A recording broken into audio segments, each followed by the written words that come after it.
Good afternoon, everybody. My name is Max Whitman. This is the Book It Better Wrestling Show, welcoming you on this beautiful Thursday morning. It is a beautiful fall morning here on the East Coast of the United States of America.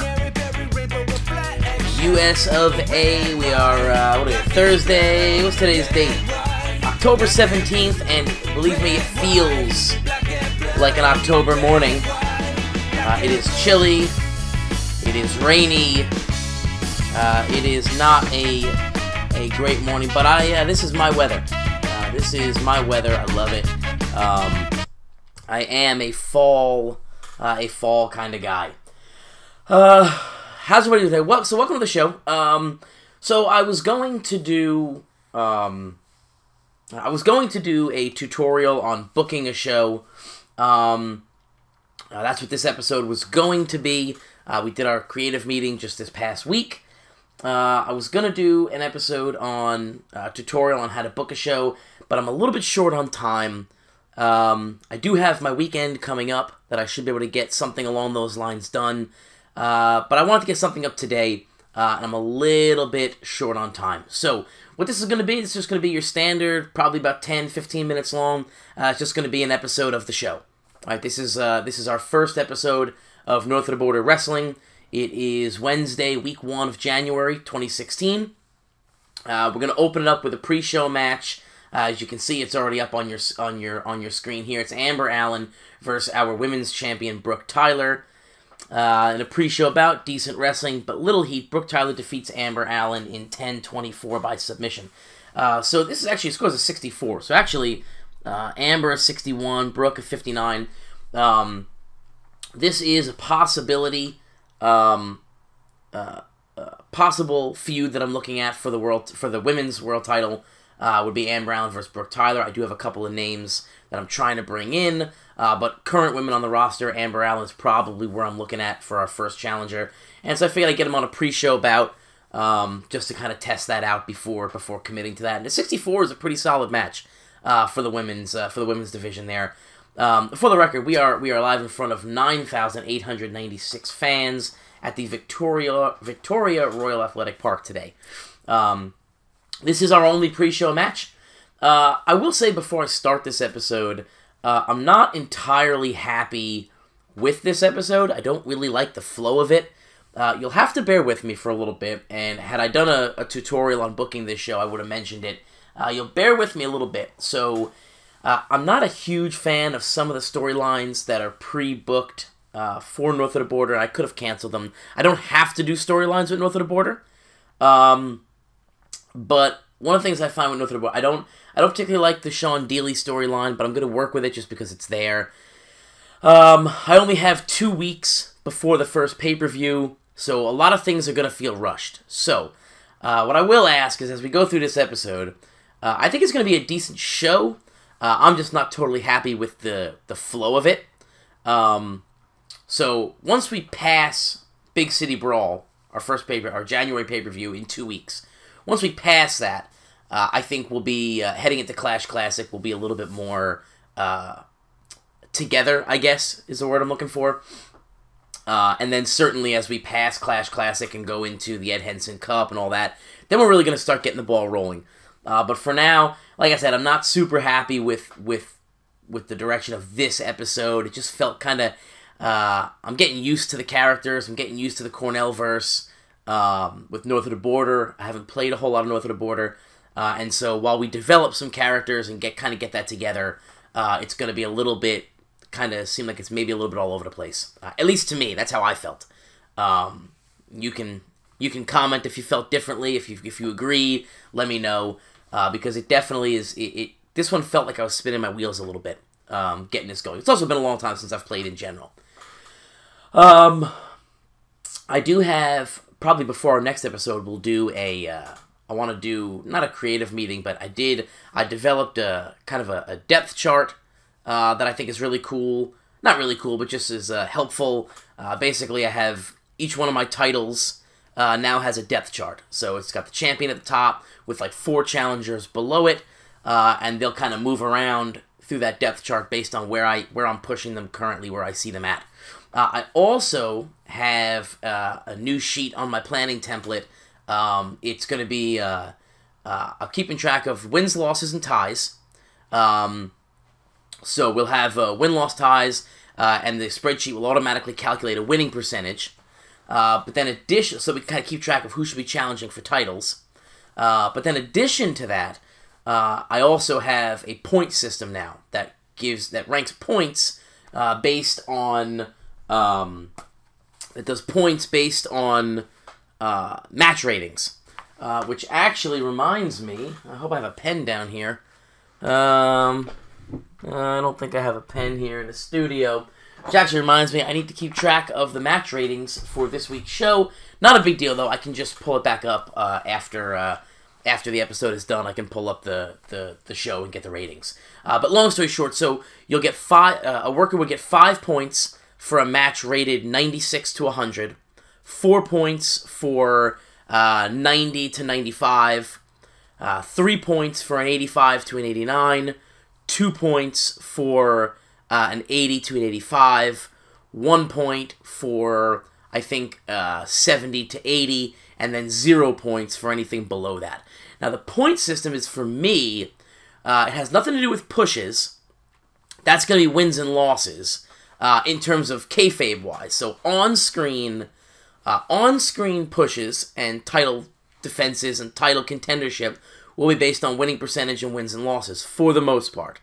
There are some things that could change that. But I like to keep track. I'm doing the points for me so that I can kind of see, like, hey, man, like, this isn't a guy that I really thought I was going to push, but he's killing it rating-wise, you know? And I will do a creative meeting, and I'll show you guys all that. But for now, let's just jump right into our show. Let's open it up. The first episode of North of the Border Pro Wrestling on the Book It Better Wrestling channel, and we will open with a TV title defense. Our TV champion, Cameron Vesey, making defense number 6 of his North of the Border TV title when he defeats Flash in 10 minutes by pinfall with a Vesey driver. Flash and Cameron Vesey have great chemistry. All right, that's a nice way to start. It's a nice way to start off our series here. The match gets the show off to a great start. Vesey has an in-ring performance of 73. Flash of 53. So Vesey makes his 6th title defense. It's a successful defense against Flash. It's actually a better match than I thought it was going to be. Good to see that they have good chemistry facing off against each other. I frankly don't see this being any kind of a feud or anything, but it could be a short little feud. Flash will certainly be going down to the junior heavyweight division. Vesey will not. But we got about 5 months before that junior heavyweight division kicks off, so I could see maybe a little bit of a feud here going on between Flash and Vesey, kind of build Flash's stock a little bit. But a 70, good match start. Here we have an angle. It's Victoria Stone, McFly, Tim Westbrook, and Steve Colt. So basically, here's what's happening here. Westbrook is going to come out. He's going to thank the fans. They always stood behind him. He really felt that he wouldn't be where he was today if it wasn't for them. And out comes Steve Colt, and Steve Colt is going to say that, you know what, the fans have nothing to do with it. It was pure dumb luck that Westbrook was able to pull off a title victory, and he thinks it's only right that he become the first challenger, so he can take the Canadian title back where it belongs, around the waist of a Colt. Where Canadian Championship Wrestling belongs, around the waist of a Colt. Dwayne Stone's going to come out, and he's going to first off congratulate Westbrook, and then turn his attention to Colt and say, you know what, North of the Border Pro Wrestling is the House of Stone. This is Stone territory, and Steve Colt, just because he couldn't hack it anywhere else, he's going to come in here and try and act like he's all high and mighty, when the fact is he's no different than anybody else, and a Stone can beat a Colt any day of the week. So he's going to say that he deserves the title shot. At that point, Victoria Stone McFly is going to come out, and in her new position as head booker, She's going to say that we're not going to argue about this with words. We're going to argue about this with a good old-fashioned wrestling match. And that's going to happen at Big City Brawl. It's going to be Dwayne Stone versus Steve Colt, with the winner receiving a title shot at Clash Classic. And Westbrook's opponent in 2 weeks at Big City Brawl will be decided next week live on North of the Border Wrestling. It scores a 72. Again, this is one that I had to I'm not a huge fan of the three-way angle that they got going on with Westbrook. I don't really like Westbrook as champ. And this is just kind of the best way I could kind of figure out to set up that match at Big City Brawl. I want to do Stone to Colt with the winner going on to Clash Classic, but I only have 2 weeks to develop Stone versus Colt. And I just figured the easiest way to do it was to just do a quick angle like this and throw it out there really without much build at all. And we can hype it next week and then go right into the match. We do get a 72. We lose heat on the storyline. Again, not a huge deal because we're not required to have storylines, but it is a big deal in the sense that it will affect the actual match ratings once it goes up. If the heat goes too low, then the storyline kind of fizzles and the matches take a penalty. If it goes higher, then the matches get a bonus. But this is going to happen, frankly, anytime you have Westbrook or Stone talking. It's just not a talking kind of promotion. But for now, like I said, with only 2 weeks to the show, I kind of have to do some angles like this to kind of get the ball rolling. Steve Colt's fantastic, though. Comes across well. Scores a 72, not bad. We'll go right into our our second match of the evening. It's the Aces versus Robinson and Bennett. Decent wrestling, not much heat. Aces defeat Robinson and Bennett in 16 minutes. Johnson's going to get the win over Lee Bennett by submission. Johnson and Watson a 62 and a 64. And Robinson had a 68, so really a good match for him. And a 59 for Lee Bennett. But the Aces pick up the victory over Robinson and Bennett. Scores a 71 overall. Just a solid match. Just a kind of an introduction to the tag team division. Which will be getting beefed up, hopefully, in the next week or so. It's also one of the reasons I wanted to get this episode done today. I have a lot of contract offers out that I really would like to hear back from. And I couldn't hear back from them until I did this episode. So yeah. Here we go. Harrison Hash versus Lord James King. Scores a 73. Harrison Hash goes over Lord James King in 15 minutes by submission. Hash the 70, King the 54 for a 73 overall rated match. Great match. This is really what Harrison Hash does. Even at 40 years old, he just puts on solid matches. And he gets solid matches out of everybody he faces. King, decent mid-carder. But Hash is going to be that solid upper mid-card gatekeeper, so to speak. That's kind of going to be his role. Maybe a TV title reign in there. If we have another upper mid-card title, maybe something like that. But this is what he does. Just puts on good, solid matches.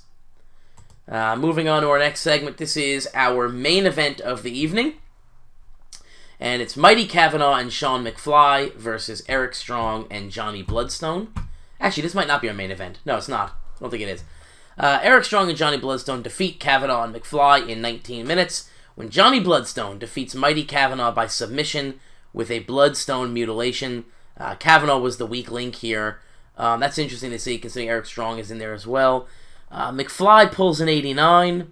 Kavanaugh the 56. Bloodstone 85, and Eric Strong in 66. McFly vs. Bloodstone storyline is going to advance. Again, it loses heat. But Kavanaugh really showing... I wanted to get Kavanaugh in here because between Kavanaugh and Westbrook as a tag team, I really would like to push Kavanaugh. He's got the star quality for it. But in-ring, not quite there yet. So I really want to get him in with guys like McFly and Bloodstone and guys that can kind of take them under their wing and kind of improve his stuff a little bit. But does pull a 77, so not a bad match by any stretch of the imagination. It loses the storyline heat, but that's got more to do with Kavanaugh than Bloodstone and McFly. McFly pulls an 89, Bloodstone an 85. They've both still got it. And we get a 77. I believe our main event coming up. Yeah, this is our main... Oh, no, this is an angle here. Sorry, it's been a long time since I played this. I don't even have the... what I really need to be doing is writing these matches down like I did with WWF 94. so that I can kind of easier follow along. But this is basically Bloodstone taunting McFly, and he challenges him one-on-one at Big City Brawl. McFly's going to accept, and we get our match scheduled for Big City Brawl. It's Johnny Bloodstone taking on Sean McFly. Sean McFly's in there, yeah. Eric Strong and Mighty Cavanaugh, they weren't rated in this segment, and you see how much better it was. They weren't rated, they were just there because they just had the match. But this is basically, this is Bloodstone and McFly talking directly to each other. Commentary gave it a boost. We gained some heat back, so that's pretty good. We'll move on to our main event of the evening. No, it's not our main event. Good Lord, I am all over the place today. Bear with me. It's like I said, it's fairly early here, although it's not that early. It's been a little while since I've like I said, wasn't happy with the way this flowed. Wasn't happy with the way the episode flowed, and I'm all over the place. I don't even know the match order. But this is a pretty solid match here. It's Sean Daly versus Jacob Jett. Daly's going to pick up the win in 12 minutes by submission with a seated stretch armbar. Scores of 73, Daly to 77, Jett to 59. Again, just the babyface versus babyface kind of match here. Just honestly wanted to see what Jett could do against an upper tier guy like Daly. He does come through. It's a decent match. Moving on here, this is our main event of the evening. This is Derek Frost and Steve DeColt versus Tim Westbrook and Dwayne Stone. Great heat and good wrestling. Tim Westbrook and Dwayne Stone defeat Derek Frost and Steve DeColt when Westbrook defeated Derek Frost by pinfall with a TNT whirlwind. Steve DeColt head and shoulders above everybody else. It does score 79. DeColt pulls an 89. Frost to 57. Stone just a 74. And Westbrook to 66. So, this does lend itself to the idea, like I had mentioned earlier in our creative meeting, where I plan to use Stone, his personality-wise, he'll be sort of working with the younger guys and kind of ushering in that new main event. And this kind of just goes to show it. He only pulled a 74 here. Now, we will see at Big City Brawl, he'll have a one-on-one with DeColt. We'll see what he can do there. But not really a great performance there. Not really not main event level anymore. At least here. It could have been an off night. We'll find out at Big City Brawl what he can do in a one-on-one kind of thing. But he is the kind of guy, I think he's the perfect choice to help usher in that new main event scene, because his skills are starting to diminish. I believe he's in time decline. I'd have to check. But he still has the popularity. And so a couple of victories over a guy, him putting somebody over would do wonders for their career. We'll move on to our closeout segment here. And this is just as the show goes off the air. These are the announcers, the color commentators announcing that next week, make sure you tune in to North of the Border Pro Wrestling, because next week we have a #1 contender match between Shooter Sean Daly and Owen Love, with the winner of that match getting a title shot at Big City Brawl. Scores of 73, decent way to end the show. We're probably going to be, 78, pretty good episode. No specific comments, doesn't raise popularity, doesn't drop popularity. 78's a good grade, considering I really wasn't happy with the flow of it. As you can see, I didn't even really know the flow of it while I was talking about it. But a pretty good episode, pretty solid episode. Gets us started at least, and kind of really just, honestly, I'm really just looking to get past Big City Brawl, so that I can start kind of, well, frankly, not even Big City Brawl. I'm looking to get past Clash Classic when I can wrap up the stock storylines, and start building our own. I think that's really when we'll start picking up steam, and because I don't know, these storylines just don't do it for me. But it's honestly, it's funny. It's funny. One of the criticisms of North of the Border Pro Wrestling from, kayfabe wise, that doesn't have any soul. There's no soul in North of the Border, and that is kind of how I feel right now.